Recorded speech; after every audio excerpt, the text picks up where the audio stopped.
Welcome to F9 TV and welcome to our first pre-recorded Grimsby America in quite a while. It was time for one.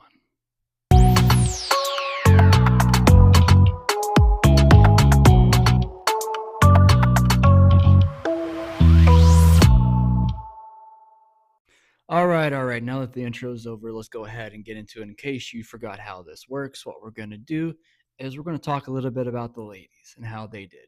Then we're going to talk about lads on loan, if there are any.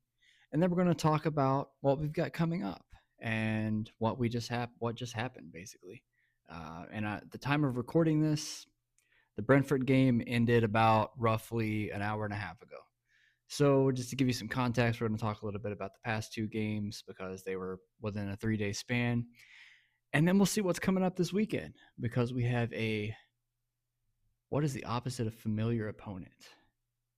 I hate to say unfamiliar opponent, but we're going to have to go with that because I can't think of anything right on the fly.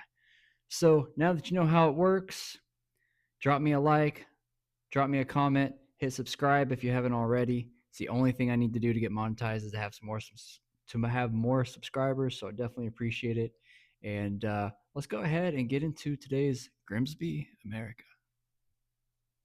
So kicking it right off with the ladies, they ended up with a pretty big victory this past weekend against a club that admittedly I've never heard of and I don't know anything about, called the Arnold Eagles. So no offense to them, it's just I've never heard of them, but fair play to them because the first half was actually a pretty competitive game. It was 1-1 at halftime. It looked like it may be.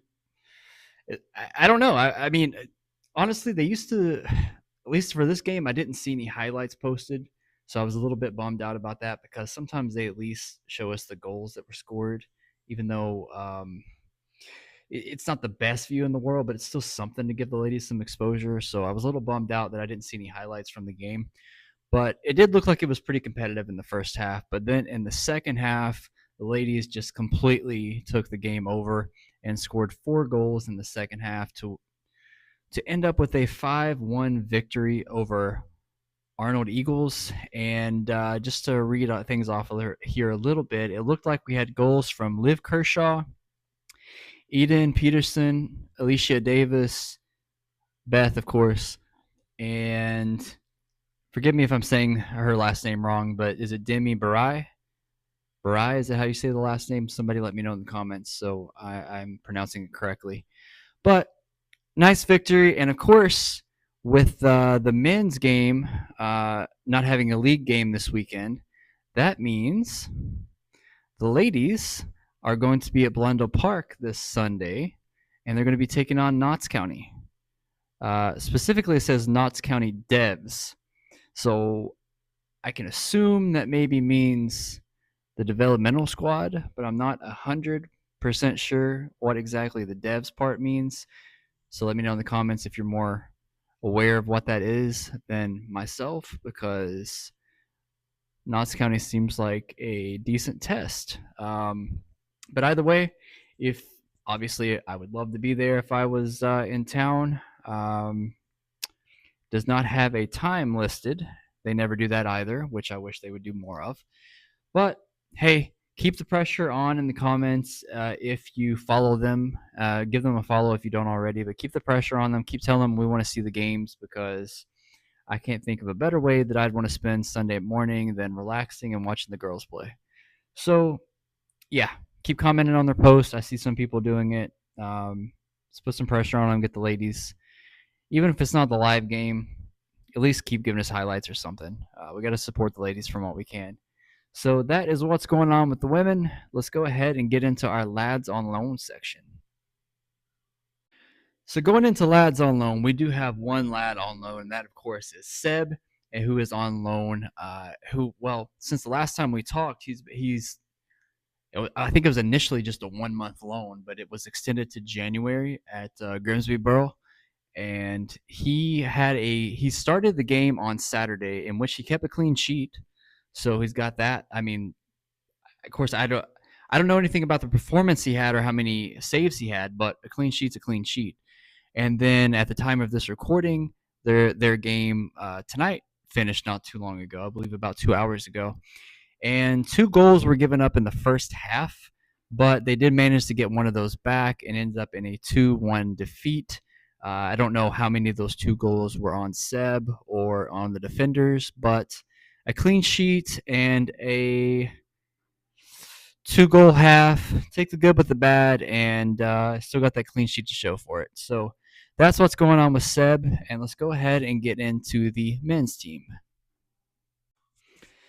So I don't want to spend too much time or any time really talking about this past Saturday's defeat because we've talked about it on X enough to, what do they say, beat a dead horse. But I do want to say, although I did not watch any, well, it's not because it's not from choice. Okay, I was at work. I didn't get to watch any of the Brentford game. I'll see if I can catch some highlights later. But 5-0. You guys have told me on X that they at least showed some heart, and we just got a very strong club that we had to play against tonight. And but honestly, guys, just hats off to the guys for getting this far. I mean, seriously, the Man United game, just really, at least here in the United States, when I would go out and wear my Grimsby hat, I had people coming up to me because they were Man United supporters. Guys, our name got put on the map here in the States, and I'm proud of that. I was proud of the club. I was proud of the performance. I mean, making it that far for a League Two club. I mean, just my hats off to the lads there.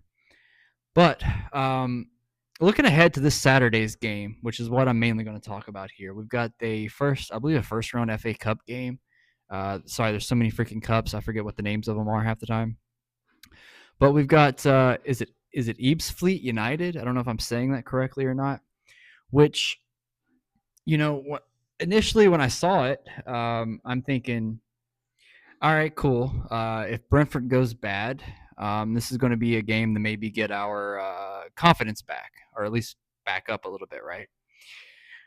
So I went to check their roster. Well, first of all, okay, before I get into that, I wanted to just spout off some numbers here because I looked at their standings and what they're doing in their league. They're 5-4-4, so they're pretty much average across the board. 15 goals for, 14 goals against. Again, pretty much straight average, right? Can't get any more 500, as they say here in the States, unless it was 500. They've got their leading scorer in league play only has 2 goals, so that was kind of a bit of a red flag for me. And in their last 5 games, they're 2-1-2. Again, you can't get any more dead center than what the numbers I just named. But again, my first red flag was their leading scorer only having 2 goals in league play. So I thought, who's on this club anyway? Is there anybody I've heard of? And let me tell you, I don't know how much you guys know about this club, but if I've heard of half this team, I know good and well most of you guys have heard of half this team. And what I notice is they're a very veteran-based club, right? So this is a club that, I mean, maybe call me crazy, but I feel like if we take this club lightly, they've got enough veteran. I don't want to necessarily call it leadership, but they got enough veteran mind here that I think it could cause problems. Now, going by their age, do I think we could blow by them? Of course I do.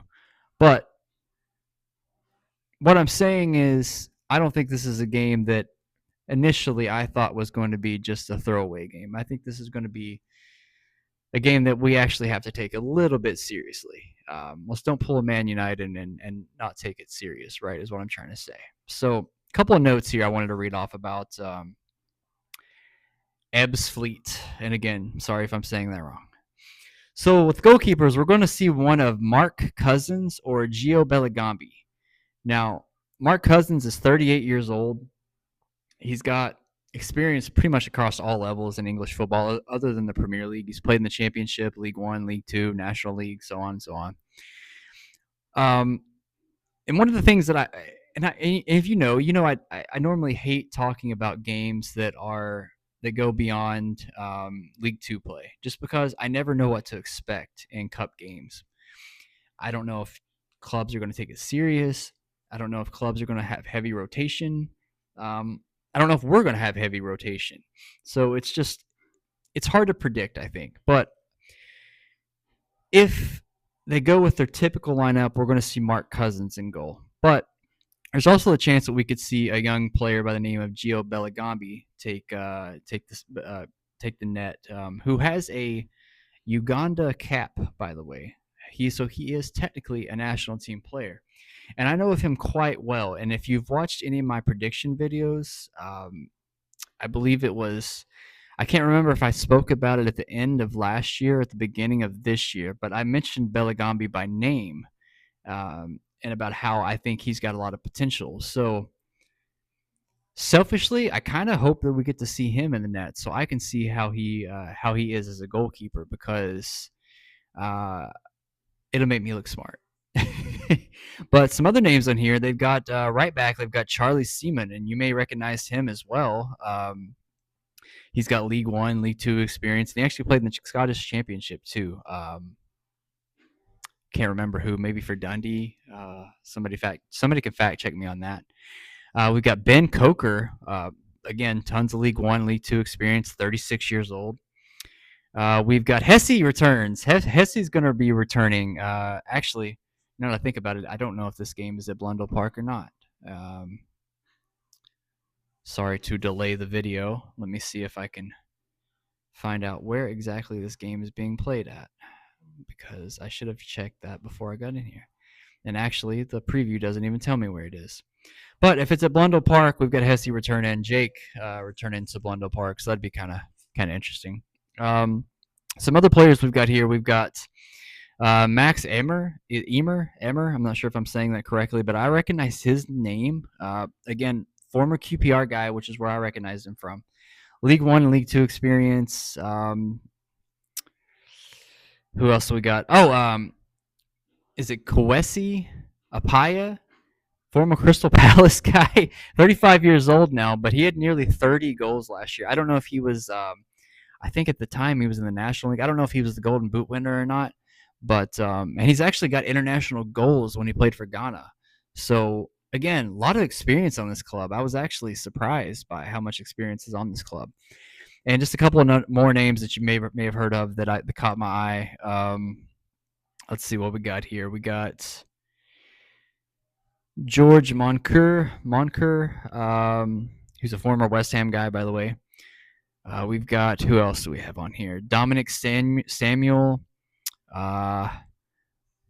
Mustafa Olagunju, Tom. Let me see here. Sorry, I'm reading them as I go. Man, there is some names. Why do I know Mustafa so well? Let me see here. I'm clicking on it right now as I'm speaking. Because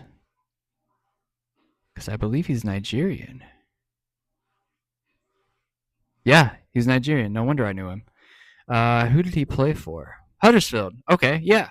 So, again, further cementing my point here, they've got a lot of experience, and honestly, I'm impressed by this club.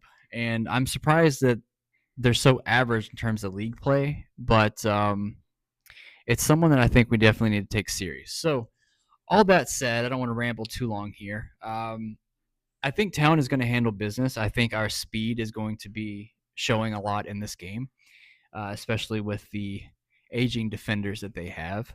But I do think we're going to have to connect on the chances. And if you've watched any of my videos, you know, one of the most frustrating things I think that we do is our lack of finishing sometimes. And we're going to have to, you know, if things don't go our way and shots don't fall, I think we're going to be in trouble. I see Town winning this game. Let's go with 3-1. We're going to go with a 3-1 victory for Town. But I do think the first half is going to be closer than what a lot of people might think. So there's my predictions for this week. All right, guys, thanks for watching. Sorry I rambled a little bit there. I'm now at this point used to doing the live format instead of the pre-recorded format. But I appreciate you watching. Whatever you got going for you this week, I hope it comes true. If you're looking forward to something, I hope it happens for you. And be safe, guys. And thanks for watching.